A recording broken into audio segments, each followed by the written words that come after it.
नमस्कार दोस्तों, स्वागत है आपका अपने YouTube channel Ankush Gorakhpuriya study with smile में। दोस्तों, हम लोग साइंस का रिवीजन कर रहे हैं, कक्षा 10 के साइंस का।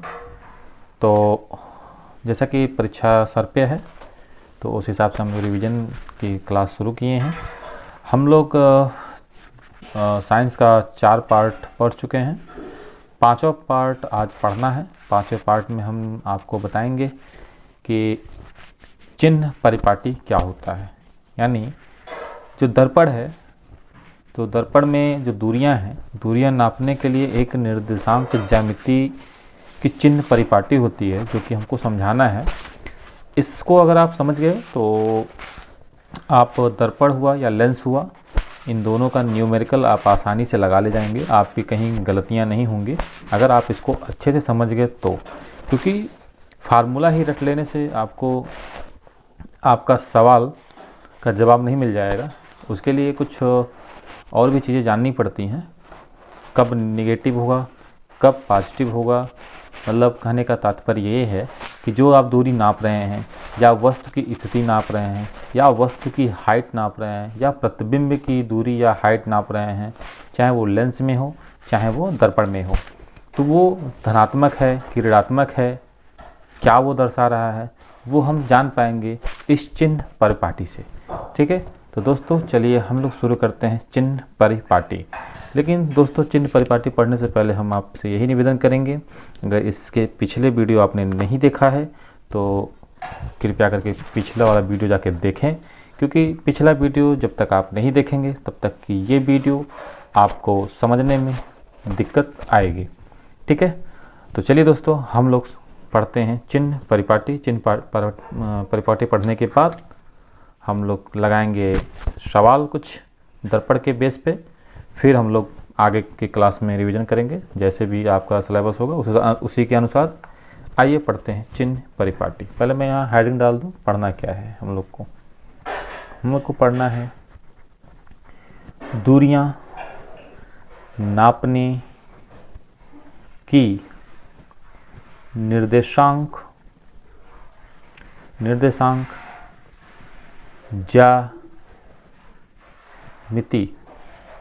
ज्यामिति की चिन्ह परिपाटी। देखिए, ये आपके सिलेबस में है, और सिलेबस में रहे या ना रहे, जब तक आप ये नहीं जानेंगे तब तक आपका ये कहिए कि दर्पण का न्यूमेरिकल आप सॉल्व कर ले जाएं आसानी से, तो थोड़ा मुश्किल होगा सॉल्व करना। ठीक है, तो चलिए बताते हैं है क्या। दोस्तों, अगर आपका सामान्य जीवन बीता होगा, अगर आप हाई स्कूल 9th 8th में पढ़े होंगे, तो थोड़ा बहुत आज के वर्तमान के सिलेबस के अनुसार आपने निर्देशांक ज्यामिति पढ़ा होगा। निर्देशांक ज्यामिति मतलब ये होता है, एक होता है वाई एक्सिस, इसको मान लेते हैं, इसको एक्स एक्सिस मानते हैं। जो लेटरल होता है एक्स एक्सिस कहलाता है, ये एक्स होता है, और जो होता है परपेंडिकुलर होता है वो होता है वाई एक्सिस। ठीक है, यहाँ हम जहाँ पे दोनों एक्स और वाई एक्सिस जहाँ पे मीट करते हैं, जहाँ मिलते हैं, उसको हम शून्य मानते हैं। ठीक है, अब आपको हमें निर्देशांक ज्यामिति नहीं पढ़ाना है, बस निर्देशांक ज्यामिति के चिन्ह को पढ़ाना है कि कहाँ धनात्मक होगा, कहाँ ऋणात्मक होगा। ठीक है दोस्तों, तो देखिए ये शून्य है, शून्य के आप राइट साइड में जाएंगे, दाहिने साइड में जाएंगे, तो यहाँ जो भी नंबर नंबर रहा होगा, वहाँ प्लस में नंबर आता होगा, प्लस में यानी +1 +2 ऐसे आता रहा होगा। ठीक है, यानी प्लस में। इस एक्स एक्सिस पे हम अगर हम चलें, एक्स एक्सिस पे इस ओ बिंदु से अगर राइट साइड में चलेंगे तो प्लस चलेंगे।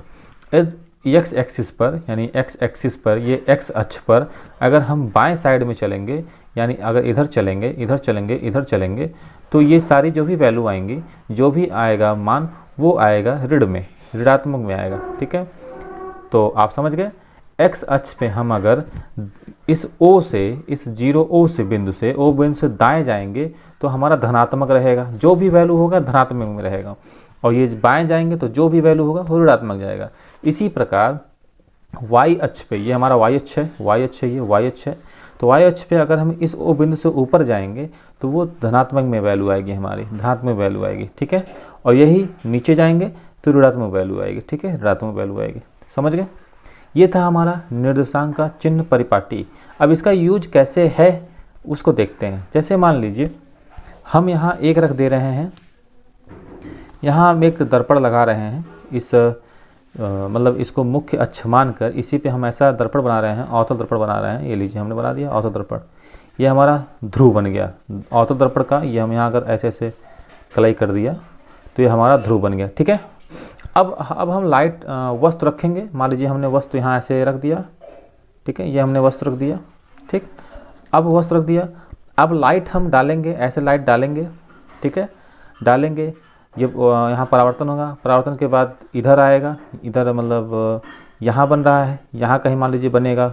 मान लीजिए इमेज यहाँ बन रहा है, मान लीजिए इमेज ऐसे यहाँ बन रहा है, यहाँ इमेज बन रहा है, ठीक। या फिर ये वस्तु को हमने यहाँ रखा, कहीं रखें, अगर इमेज यहाँ बन रहा है तो आप देखिए, तो ये जो दूरी नापेंगे इस वस्तु का इस पोल से, यानी ये पोल मान लेना ध्रुव, इस वस्तु से इस पोल की दूरी क्या कहलाएगा? u मानते हैं, इसको हम u मानते हैं, यानी इस वस्तु से इस पोल की दूरी u मानते हैं। देखिए हम यहाँ लिख देते हैं वस्तु से ध्रुव की दूरी, ध्रुव की दूरी क्या कहलाएगा? u मान लिया हमने, ठीक है, ये हमने u मान लिया, ठीक। अब ये जो इमेज हमारा बना, मान लीजिए हमने यहाँ से किया, ये इमेज हमारा बना। इमेज कैसे बना है वो हम पिछले वाले वीडियो में हमने बताया है, ठीक है। मैं सिर्फ आपको चिन्ह परिपाटी सिखा रहा हूँ यहाँ पे, तो चिन्ह परिपाटी ही आप यहाँ सीखिए। अगर आप इमेज नहीं समझ पा रहे हैं तो पिछला वीडियो आप जाके देखिए। आपसे सभी ने निवेदन है कि आप पिछला वीडियो जाके देखें, ठीक है। और अगर देखिए हम अब आइए, देखिए अगर अब यहाँ से लाइट डाले, फिर कोई और लाइट डाले, तो हमारा इमेज यहाँ बन रहा है, इस पॉइंट पे इमेज बन रहा है, यहाँ इस पॉइंट पे।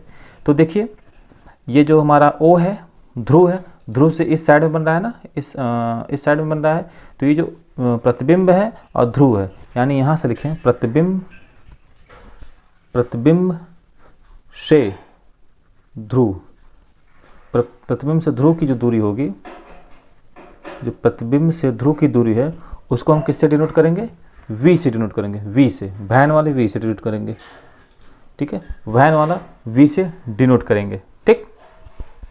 अब हमको यही पता करना है कि ये धनात्मक में रहेगा कि ऋणात्मक में रहेगा। तो देखिए अवतल दर्पण में क्या होता है, उत्तल दर्पण में क्या होता है, वो चीज़ आप उसी में जान पाएंगे जब आप इमेज बनाएंगे तो, ठीक है। मैं आपको यहाँ चिन्ह परिपाटी समझाने की कोशिश कर रहा हूँ। तो देखिए हमारा वस्तु रखा हुआ है इस साइड में, यानी इस O के बाएं साइड में। तो हमने बाएं साइड में आपको बताया कि देखिए माइनस माइनस यानी निगेटिव निगेटिव यानी ऋणात्मक ऋणात्मक आ रहा है। तो यानी जो U से जो ये हमारा वस्तु है, वस्तु से ध्रुव तक की जो दूरी है वो निगेटिव में आएगा, यानी ये हमारा निगेटिव में रहेगा, ठीक। ये हमारा निगेटिव में रहा, ठीक। इसी प्रकार V देखिए प्रतिबिंब, यानी जो प्रतिबिंब हमारा बना वो प्रतिबिंब यहाँ से यहाँ तक की जो दूरी है ये किस में रहेगा? ये भी हमारा रहेगा V में। क्यों? क्योंकि देखिए प्रतिबिंब हमारा यहाँ बन रहा है, इस O से बाएं साइड में बन रहा है, लेफ्ट साइड में बन रहा है, ठीक है। तो ये हमारा V निगेटिव में आ गया, समझ गए। अब अगर यदि यही प्रतिबिंब इधर बनता, ये प्रतिबिंब जो यहाँ बन रहा है, ये प्रतिबिंब मान लो इधर कहीं बन रहा है, मान लीजिए अगर ये अवतल दर्पण उत्तल दर्पण होता, मैं एक और कोई बना दो फिगर, मैं लीजिए बना दिया, ठीक है। ये मान लीजिए हम ले लिए उत्तल दर्पण ले लिए, ये उत्तल दर्पण ले लिया, ठीक है। और यहाँ वस्तु हमने रख दिया। अब लाइट यहाँ से जाएगी तो प्रतिबिंब हमारा यहाँ कहीं बन रहा है, मान लीजिए प्रतिबिंब हमारा यहाँ बन रहा है, ठीक है, प्रतिबिंब हमारा यहाँ बन रहा है। तो आप देखिए, ठीक है, देखिए प्रतिबिंब हमारा यहाँ बन रहा है, तो U तो हमारा किधर है? U हमारा इस मुख्य अक्ष के जो हमारा शून्य है, शून्य से बाएं साइड में बन रहा है। तो U हमारा कहाँ? U हमारा क्या होगा? U तो हमारा निगेटिव ही हो रहेगा, U हमारा निगेटिव ही रहेगा, क्योंकि देखिए इससे इस साइड में है, इस साइड में है, तो U हमारा निगेटिव रहेगा। यानी जो वस्तु है, वस्तु की दूरी ध्रुव से वस्तु की दूरी या वस्तु से ध्रुव की दूरी U मानते हैं, तो U हमारा निगेटिव ही रहेगा, ठीक है, U निगेटिव रहेगा। लेकिन प्रतिबिंब हमारा बन रहा है पॉजिटिव साइड में, इस देखो इससे 0 से इधर बन रहा है, दाएं साइड में बन रहा है, जो कि हमारा क्या आता है, देखिए 0 से दाएं साइड में आता है पॉजिटिव पॉजिटिव पॉजिटिव, यानी धनात्मक धनात्मक धनात्मक आता है। तो हमारा प्रतिबिंब जो बन रहा है, तो यानी ध्रुव से प्रतिबिंब की दूरी हम मानते हैं v, ध्रुव से प्रतिबिंब की दूरी हम v मानते हैं, यानी प्रतिबिंब की दूरी अगर नापना हो तो उसको v से डिनोट करेंगे, तो v मानते हैं। तो v देखिए हमारा धनात्मक साइड में है, दाएं साइड में, तो ये धनात्मक रहेगा। ठीक है, यही हमको समझाना था। तो ये तो दूरी हो गया, ये दूरी हो गया। ठीक है, इसी तरह अगर अब हम देखें कि प्रतिबिंब हमारा देखिए इधर बन रहा है, y अक्ष के समांतर बन रहा है, y अक्ष के ऊपर बन रहा है, y अक्ष के समांतर बन रहा है। ठीक है, तो जो वस्तु है, वस्तु y अक्ष के समांतर बन रहा है, तब अगर पूछा जाए वस्तु की स्थिति धनात्मक रहेगी कि ऋणात्मक रहेगी, वस्तु की स्थिति मतलब जहाँ वो है वो किस साइड में है, धनात्मक साइड में है कि नीचे ऋणात्मक साइड में है। तो देखिए धनात्मक साइड में है, देखिए ऊपर जा रहा है, लाइन ऊपर जा रही है, यानी वस्तु की जो ऊंचाई है धनात्मक साइड में, ऊपर की साइड में है। देखिए धन धन धन धन धन, तो ये भी उसी बराबर में है। तो जो हमारी स्थिति रहेगी, यू की स्थिति रहेगी, पॉजिटिव रहेगी। ये स्थिति है, हम यहाँ लिख दे रहे हैं, ये स्थिति है, ये स्थिति है वस्तु की, किसकी, वस्तु की स्थिति है ये। ठीक है, ये वस्तु की स्थिति है धनात्मक में। ठीक है, और देखिए जो प्रतिबिंब बना है इसमें हमारा अवतल दर्पण में जो प्रतिबिंब बन रहा है, ये देखिए नीचे की ओर है। ये जो मुख्य अक्ष हमारा एक्स एक्सिस है, यहाँ से नीचे की तरफ जा रहा है। हमारा जो ये प्रतिबिंब बन रहा है, इमेज बन रहा है, ये नीचे की तरफ जा रहा है। तो नीचे हमारा जाता है तो क्या होता है, ऋणात्मक होता है। तो v हमारा क्या रहेगा, ऋणात्मक रहेगा। तो ये भी क्या है, स्थिति है, स्थिति है किसकी, प्रतिबिंब की, किसकी, प्रतिबिंब की। ठीक है, भूलना नहीं है आपको, ये प्रतिबिंब की स्थिति है। इसी तरह इसमें देख लीजिए, इसमें भी वही चीज़ रहेगा। देखिए ये ऊपर जा रहा है तो वस्तु की स्थिति धनात्मक रहेगा, ये प्रतिबिंब नीचे की ओर है तो वस्तु की स्थिति ऋणात्मक रहेगी। समझ गए? तो ये था हमारा चिन्ह परिपाटी। ठीक है, तो चिन्ह परिपाटी में कुछ बेसिक सी बातें हैं, मैं लिख दे रहा हूँ। ठीक है, क्योंकि बोलूँगा तो आप लोग थोड़ा ध्यान नहीं देंगे, मैं लिखता जा रहा हूँ, आप देखते जाइए। आइए पढ़ते हैं क्या है। चलिए, इसमें पहला क्या है, पहला हमको ये रहता है कि जो दर्पण है, हाँ, जो दर्पण, हम कुछ भी दर्पण रखें, कोई भी दर्पण रखेंगे, चाहे उत्तल दर्पण हो चाहे अवतल दर्पण हो, कोई भी दर्पण रखेंगे तो दर्पण पर जो हम प्रकाश डालेंगे, जो दर्पण पर प्रकाश हम डालते हैं, पहला शर्त यही है कि दर्पण पर प्रकाश हम सदैव बाईं ओर से डालेंगे। ठीक है, बाईं ओर से डालेंगे। ठीक है, बाईं ओर से डालेंगे। ठीक है, पहला कंडीशन हो गया। अब दूसरा कंडीशन क्या है कि समस्त दूरियां दर्पण के ध्रुव से मुख्य अक्ष के साथ नापी जाएंगी। समस्त दूरियां, चाहे ये वस्तु की दूरियां नापनी हो, चाहे प्रतिबिंब की दूरियां नापनी हो, चाहे फोकस की दूरी नापनी हो, एक्स वाई जेड, चाहे वो कुछ भी नापना हो।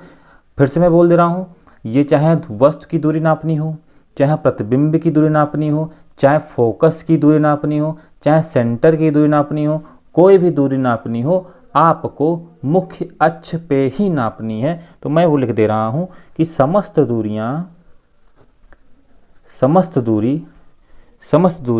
दर्पण के ध्रुव से, ध्रुव से मुख्य अक्ष पर ही नापा जाता है। ठीक है, ये हो गया आपका कंडीशन। ठीक है, तीसरा कंडीशन क्या कहता है, तीसरा कहता है, एक मिनट, हाँ, तीसरा क्या कहता है, तीसरा कहता है कि वे दूरियां जो आपतित किरण की ही दिशा में नापी जाती हैं धनात्मक चिन्ह कहलाता है। कहने का मतलब है कि आपतित किरण जहाँ हो रही हैं, कहने का मतलब परावर्तन होने के बाद जहाँ किरणें आपतित हो रही हैं, जहाँ से किरणें आपतित हो रही हैं, वो हमेशा धनात्मक होगा। ठीक है, किरण जहाँ हो रही हैं वो हमेशा धनात्मक में मापा जाएगा। फिर ऐसे ही उसका ऐसे होगा, वे दूरियां जो आपतित किरण के विपरीत दिशा में नापी जाती हैं वो ऋणात्मक कहलाएंगी। अब जैसे मान लीजिए ये आपतित किरण है, आपतित किरण इधर से आ रही है, इधर आ रही है, अगर ये सीधा इधर जाता तो धनात्मक होता, लेकिन ये आपतित किरण फिर इधर वापस आ जा रहा है, इधर आ जा रहा है, तो देखिए यहाँ प्रतिबिंब बन रहा है, तो ये ऋणात्मक में नापा जाता है। वही चीज़ ये लिखा हुआ है। ठीक है, हाँ, एक अंतिम और है तो इससे क्या मालूम पड़ता है कि अगर जो नियम हम ये परिपाटी हम बताए, जो भी हम परिपाटी बताए, चिन्ह परिपाटी हमने बताया आपको, इस चिन्ह परिपाटी से एक चीज़ पता चलता है कि उत्तल दर्पण अगर लिया जाए तो उत्तल दर्पण का जो फोकस होगा, उत्तल दर्पण का जो फोकस दूरी होगा, उत्तल दर्पण का फोकस दूरी धनात्मक होगा, ठीक है। क्योंकि हम जब लाइट यहाँ डालते हैं तो प्रतिबिंब हमारा उस साइड बनता है, दर्पण के पीछे बनता है, जो कि इस जीरो अक्ष से एक्स एक्सिस के दाएं साइड बनता है, इसलिए धनात्मक होता है, ठीक है। और जबकि अवतल दर्पण का फोकस दूरी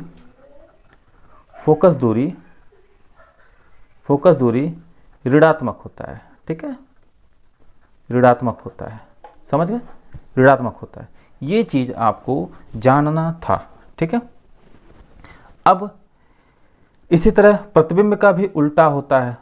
जैसे प्रतिबिंब के लिए आवर्धन जो होगा वो धनात्मक होगा, उल्टे प्रतिबिंब का ऋणात्मक होगा। कहने का मतलब ये है, ये जो प्रतिबिंब बन रहा है अगर सीधा बन रहा है, इधर बन रहा है तो धनात्मक होगा, अगर उल्टा बन रहा है तो ऋणात्मक होगा। हमने आपसे कहा ना, अगर आप ये समझ गए, चिन्ह परिपाटी अगर आप समझ गए, तो ये जो हम लिख रहे हैं इतना लंबा चौड़ा कहानी, ये आपको लिखना ही नहीं पड़ेगा, आपको अपने आप ही समझ में आ जाएगा कि कौन सा धनात्मक होगा, कौन सा ऋणात्मक होगा, अवतल दर्पण में फोकस दूरी ऋणात्मक होगा कि धनात्मक होगा। आपको रटने की जरूरत नहीं होगी। क्यों? क्योंकि जब हम लाइट डाल रहे हैं, फोकस दूरी कहाँ बन रहा है, फोकस कहाँ बन रहा है, तो फोकस जहाँ बन रहा है वो धनात्मक में है कि ऋणात्मक में है, वो जो फोकस की दूरी है ऋणात्मक में है कि धनात्मक में है, आपको रटने की जरूरत नहीं होगी, बशर्ते आपको ये चीज़ अगर समझ में आ गया होगा तो। अगर नहीं समझ में आया होगा तो वीडियो एक बार फिर दोबारा देखिएगा, अच्छे से समझ में आ जाएगा, ठीक है दोस्तों। तो ये हमारा था चिन्ह परिपाटी, ठीक है। अब इसके बाद दर्पण का आता है फार्मूला। जो हमने यहाँ u v ये सब माना है तो उसको हम यहाँ लिखते हैं, वही फार्मूला हमारा होगा। देखिए हम बताते हैं संबंध किसके किसके बीच में, u v और f में, ठीक है, ये f में। देखिए आपके सिलेबस में इस दर्पण के फार्मूले का निगमन नहीं है। निगमन मतलब कि ये जो फार्मूला हमारा आएगा वो कहाँ से आया, ये निगमन नहीं है, इसलिए आपको नहीं पढ़ना है। हाँ, अगर भविष्य में अगर वो आपके सिलेबस में आता है कि हाँ इसका निगमन भी निकालिए तो ज़रूर बताएंगे। और निगमन इसके पहले वाले साल में था लेकिन इस साल नहीं है, ठीक है। जो 30% सिलेबस कट हुआ है शायद उस वजह से यहाँ से हटा दिया गया है। तो आइए हम सिर्फ फार्मूला ही लिख लेते हैं। तो इसका u बराबर क्या होता है आपको मालूम है, मैं यहाँ लिख देता हूँ 1/f = 1/u + 1/v। ये होता है दर्पण का फार्मूला, ये होता है दर्पण का सूत्र, ठीक है। इसी से आप दर्पण के सारे सवाल लगा लेंगे और यही दर्पण चाहे ये अवतल दर्पण का हो चाहे उत्तल दर्पण का हो, ये दोनों में लगेंगे। ये उत्तल दर्पण के लिए भी लगेगा, उत्तल दर्पण के लिए भी लगेगा और अवतल दर्पण के लिए भी यही फार्मूला लगेगा, बशर्ते जब हमारा धनात्मक आएगा, जब हमारा धनात्मक आंसर आएगा किसी भी चीज़ का, अगर u धनात्मक आ रहा है, v धनात्मक आ रहा है, तो ये जो चिन्ह परिपाटी हमने पढ़ा है उससे हम बता ले जाएंगे कि हमारा जो फोकस दूरी धनात्मक अगर आया है, फोकस दूरी धनात्मक आ रहा है तो हमारा जो दर्पण है वो उत्तल रहा होगा। अगर फोकस दूरी ऋणात्मक आ रहा है तो वो दर्पण हमारा अवतल दर्पण रहा होगा। ये क्वेश्चन एग्जाम में ज़्यादा आता है, ठीक है। ऐसे दे देगा कि यदि किसी दर्पण की फोकस दूरी -4 है तो बताएं वो दर्पण कौन सी होगी, ठीक है। तो जब हम इसको लगाएंगे तो बताएंगे, ठीक। ये f बराबर हमारा क्या है हम यहाँ लिख दें, नहीं तो आप लोग कंफ्यूज होंगे कि ये क्या है। f बराबर हमारा होता है फोकस दूरी, ये दूरी है। u बराबर हमारा हुआ वस्तु की दूरी और v बराबर हमारा है प्रतिबिंब की दूरी, ठीक है दोस्तों। ये फार्मूला है। अब इसी फार्मूले से हम लोग लगाएंगे अपना सवाल, वो भी अगले वीडियो में। तब तक आप ये समझिए ये क्या चीज़ है, ठीक है दोस्तों। नमस्कार दोस्तों, आप हमारे चैनल को अगर सब्सक्राइब नहीं किए हैं तो सब्सक्राइब करिए, बेल आइकन दबा लीजिए, लाइक करिए, शेयर करिए, ठीक है दोस्तों। धन्यवाद।